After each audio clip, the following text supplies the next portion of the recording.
আলামিন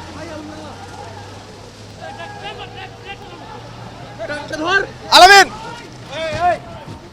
ফায়ার সার্ভিসের যেই কর্মীটি এখান দিয়ে রাস্তা পার হচ্ছিল তাকেই মাত্র একটি গাড়ি আঘাত করে চলে গিয়েছে।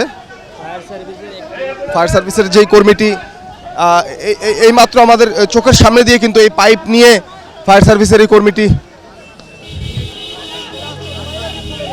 রাস্তা পার হতে যাচ্ছিলেন। হয়তো এখান থেকে কোনো পাম্প পানির কোনো একটু দ্রুতগামী গাড়ি কিন্তু তাকে এই মুহূর্তে চাপা দিয়ে চলে গিয়েছে।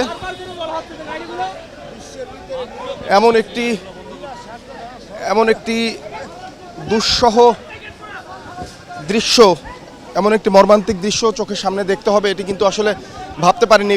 কয়েক সেকেন্ড আগে আমার চোখের সামনে দিয়েই কিন্তু